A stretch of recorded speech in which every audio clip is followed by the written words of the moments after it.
Prepare to qualify.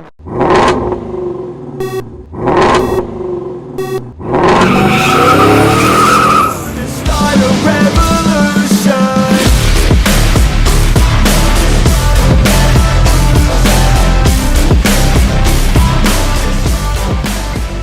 Hey everybody, and welcome back to my channel. I've got something really cool for you today, and that of course is the all-new AMTS Racing Team set, the latest in that series. For those of you who are not familiar, AMTS is an acronym that stands for Almighty Teams, except they lopped off a syllable to truncate it to All My Teams. Rolls right off the tongue. So AMTS sets are always a pair of vehicles that operate in a particular terrain. Both turn from cubes into vehicles, and they not only can turn into multiple other configurations, but can combine to form a giant robot. 5-2 Toys has already done land, sea, and air, and most recently outer space. I guess they ran out of terrain, and this is the very first in the series that's based on a theme, that being racing, of course. I have no doubt 5-2 Toys intends to continue the series, so I'm really interested to see where they might go next. And again, this particular set follows the lunar exploration set from last year, but I think it's really a spiritual successor to the prior jet fighter set. There's a lot to get into, and I'm really looking forward to showing all this stuff off. The way I'm going to do this is starting with today's review for IB-05 Cheetah. Expect a follow-up video covering Gazelle, and then the series will conclude with a more detailed review of the robot combiner form. Just real quick, I'll point out that they did a slightly different package design for each of these. Same size package obviously, but the cellophane window is positioned on opposite sides. Don't know why, I assume they did it to highlight certain parts of each vehicle, but nevertheless it's an interesting difference. Alright, let's turn the ignition on this thing. So back to Cheetah's package. Within the AMTS series, this one is Code 9. That's a sequential numeric designation that 5-2 Toys has been doing consistently from the very beginning, starting with Mole and Groundhog of the Landbreaker set, which are Code 1 and 2 respectively. Before we go any further, I want to call attention to the designer of this set, one Andrew Lewing. This dude is a phenomenal toy designer and the artist behind the jet fighter and lunar vehicle AMTS sets. The back of the package also shows a bunch of different combinations you can do. It's actually a lot of interesting stuff. With the robot combiner, both vehicles can swap positions. Hermes is probably the more standard configuration, and Mercury is the alternate bot mode. There's also apparently a combiner jet with legs mode. Most of you are probably familiar with Robotech, and this will probably remind you of the Gerwalk mode. You've got the vehicle mode and cube mode, of course. Another point of interest is the package art was actually illustrated by one Mr. Andrew Lewing. This dude is not just a designer, he's also a gifted illustrator. Awesome! Okay, let's talk about the contents for a moment. This set has a pretty nice backer piece, and in true spirit of racing, they added a bunch of fake sponsorship logos. I'm not going to overanalyze these, but I have a very strong hunch that these are a bunch of inside jokes here. You also get the usual set of catalogs and stuff, and here's one interesting little piece. I mean, they went to the trouble of taping this thing up and sticking it inside a plastic insert, so it must be kind of important. It's just the one sheet to call attention to how you should handle the air intake on the robot's head. I believe some early adopters didn't position the head correctly and ended up breaking the windshield, if I remember correctly. So that is certainly something to be aware of.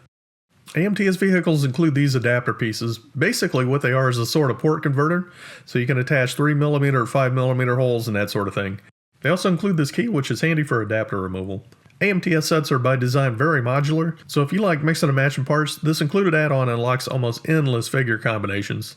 In the box you'll also find a newer style box charger 2.0. Cheetah came with these extra little doodads. At the exact time of this recording, I haven't gotten far enough to figure out what they're for, but I'll obviously be able to report that back as this video series progresses. I suspect they're attachments for the robot mode, but one way or the other will follow up. One last thing, this is the first vehicle set that comes with minifigs. Just to step back for a bit, AMTS vehicles have always had cockpits designed to fit 1-inch action figures. The most prominent series at that scale would be Diaclones, which in case you aren't aware are the Japanese toy line that Transformers were licensed from. These are called Hexanoids. I bought a couple of sets of Diaclone pilots separately, so these little dudes are definitely value added.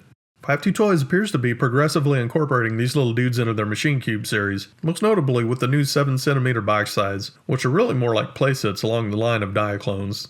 One last thing I'll touch on. Of course, these things come with instruction booklets, and they kind of have to because the transformations are unusually complex, and if you want to explore this set's alternate modes, you probably want to clear your calendar.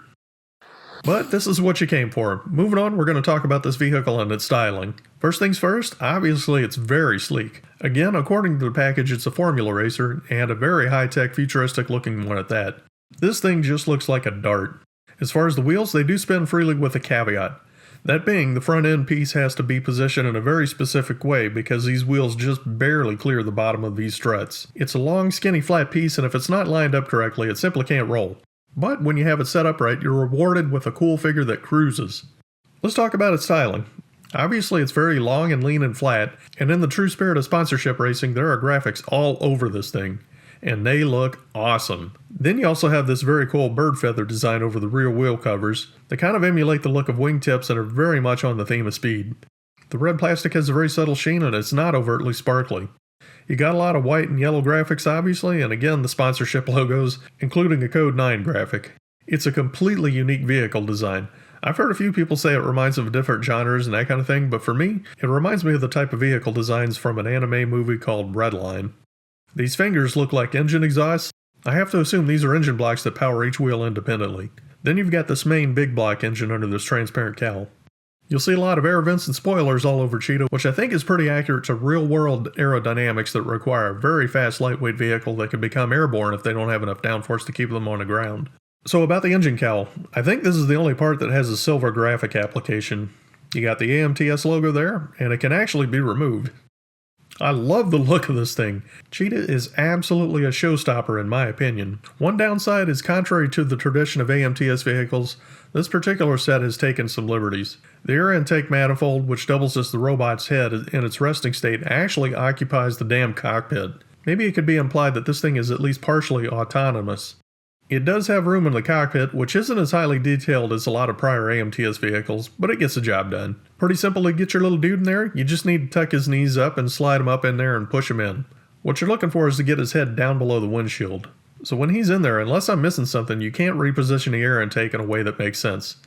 I hate to say it, but even though this set included minifigures, I feel like the cockpit itself was a little bit of an afterthought. One way or the other, he does look pretty cool sitting in there. Word of advice, you're going to need some type of tiny tool to get this little dude out of there because it's in there pretty snugly, and it's too small to grab a hold of with your fingers. Alright, let's move on to a transformation demo. We're going to start off with rotating the nose until it's down below the body at a 90-degree angle.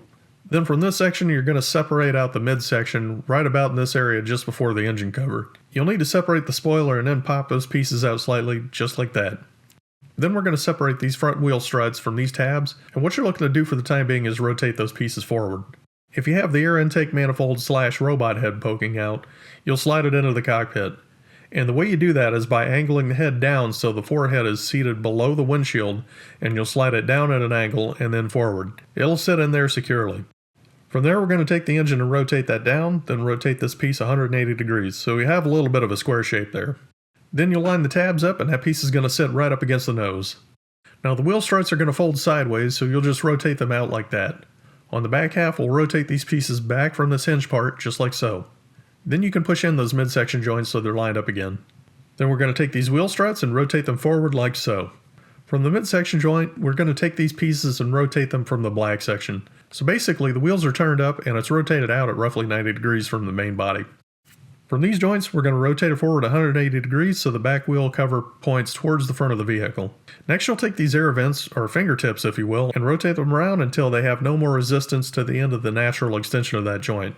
If you have the thumb tucked in, which I tend to do, then you're just going to want to make sure you rotate that around so that it's facing back. Then you're going to take the back wheel cover and rotate that down. Just make sure you don't also rotate the engine block, at least for the time being.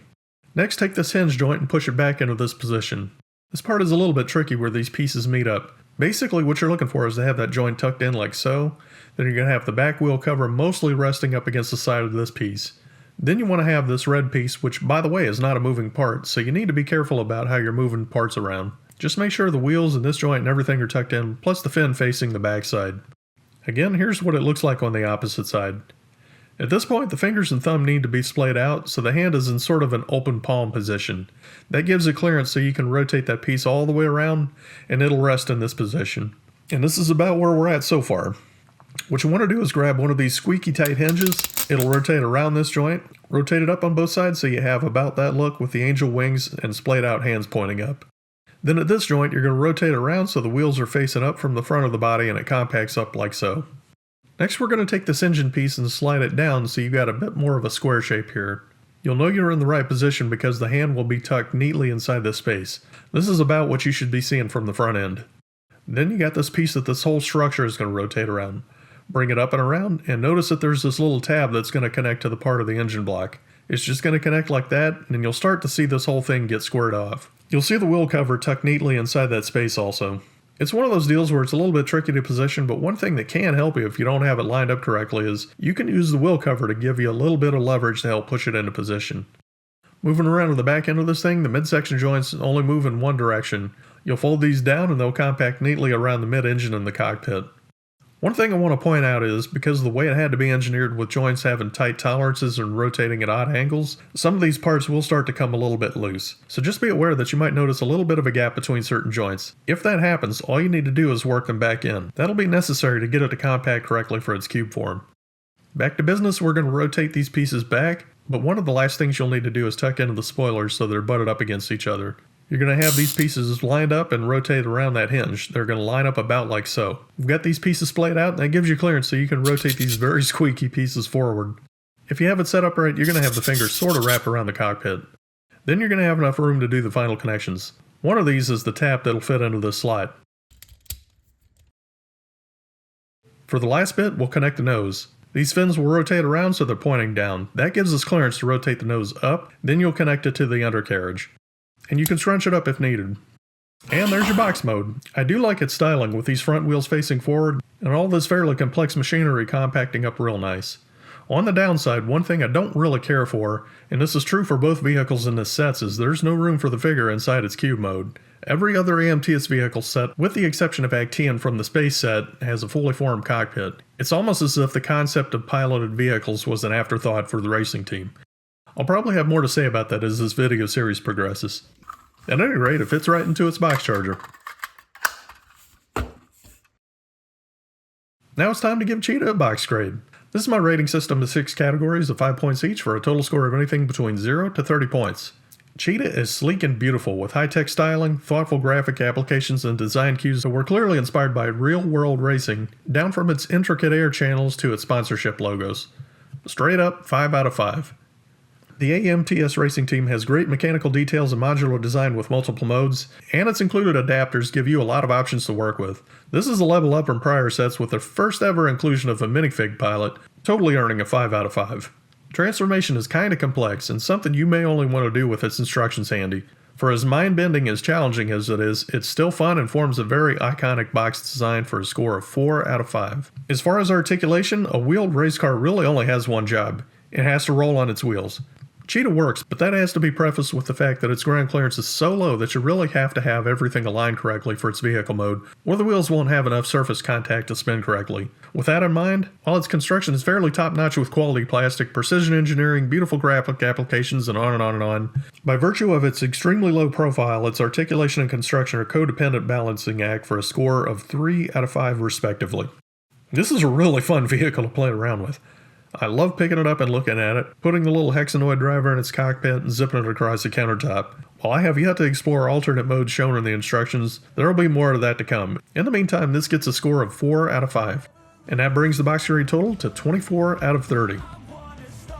So there's a look at the first of the 2 AMTS Racing Team vehicles, Cheetah. I'll have more to come for its counterpart Gazelle, and we'll conclude this video series with a deeper dive into their combiner mode. I hope you enjoyed this review.